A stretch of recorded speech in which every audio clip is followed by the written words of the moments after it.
Hello, Tim here. Welcome to Shop Talk with Tim.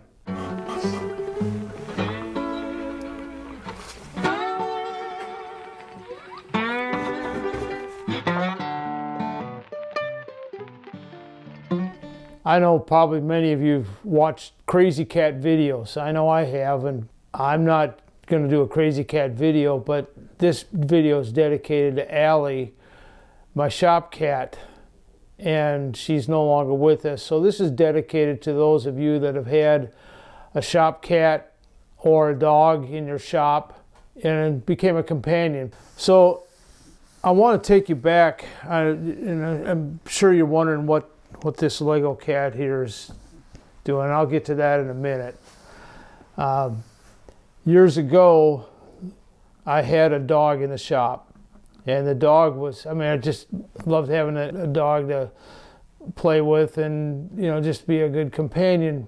But it was a problem to have a dog because customers would be afraid of him, or he had actually chewed up stuff that I was going to give to a customer's going to come pick it up, and I had to redo it, or he'd knock something on the floor.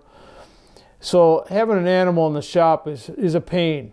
For many years, we didn't have any animals in the house or in the shop.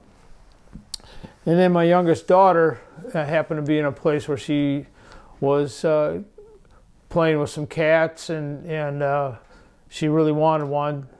And eventually, when she's 7 years old, we got her a cat for her birthday. And it looked kind of similar to this one here, a tuxedo cat, they call them.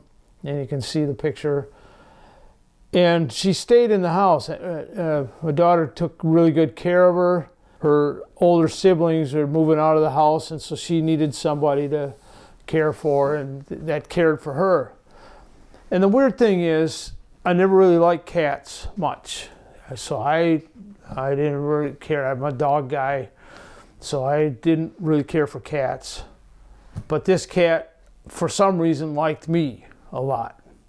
And she wanted to come out to the shop. We assumed she was close to a year old when we got her. Got her from the Humane Society.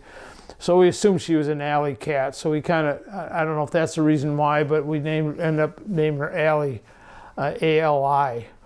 So Allie was brought into our family, and she was skittish at first, but she liked to play. And when she come out to the shop, I had fun with her with my laser pointer and things like that. So she'd chase that around, and she's energetic. My shop is attached to the house, so I don't really have to go outside, just through the garage and into my shop.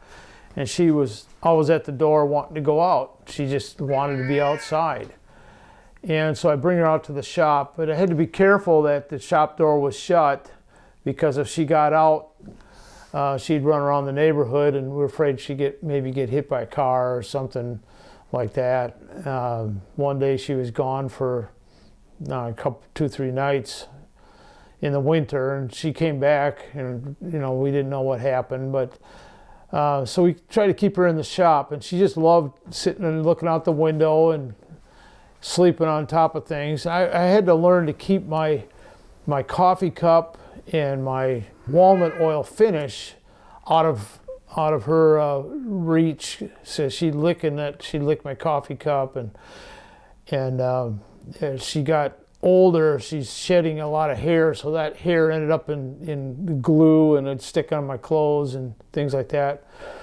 She ended up the last few years of her life being in my shop full time. As she got older, and I ended up growing rather fond of her. I miss her now that she's gone, but not so much that I really want to get another cat. Shortly after the news went out about Allie's passing, and some friends of my daughter sent a package, an Amazon package, and this is what was in it. It's a big Lego box. We didn't know where it came from, but she put this together.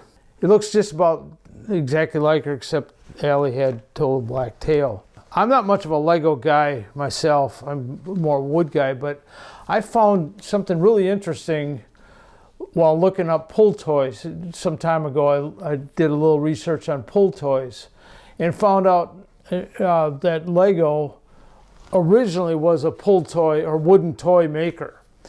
And there's a really, really cute video on the Lego story that I'll link to this, and it's worth watching. It's animated, but it tells the story of Legos and how they began. And I'm sure as a kid, I remember some of these toys. I probably played with them when I was, 3 or 4 or 5 years old.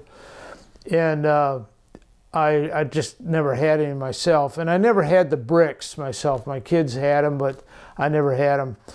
So when I found this Lego cat, I'll show you the pictures I have here. I just created a little folder of some detail.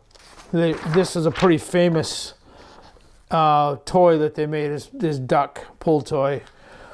And they had a Lego cat too. Now this is not the same one that I made here, but the image that this gives the exact dimensions. This is my interpretation of the Lego pull toy cat, and it's the same size as what I found online. You can look at it yourself and just do a little research. So I made an image using some transparency paper and traced it out and made like this out of 3/4 inch pine and painted it. But first I turned the wheels, and it's like 1/4 inch dowel. And really it's a very simple toy to make. So if you were to make one of these things, it'd be kind of cool just to have it as a raw wood toy. You could maybe do the mouth in detail, but it took more time to paint this than it did to make it. So that's all there is to that. So a little bit of a fun thing for the grandkids, and a little bit of a memorial to my shop cat. And the story of Legos, I think you can still get reproductions of wooden ones. I miss her now, and it was fun to make this, but it's time to move on to other projects, and hopefully you find this interesting. And thanks for watching, and please give it a thumbs up if you would, and please subscribe, and we'll see you next time. We got a cat watching us here. Give me the cat. Should I have the cat in here? Kitty, kitty, kitty.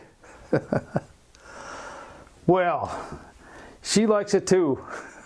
And we'll see you next week.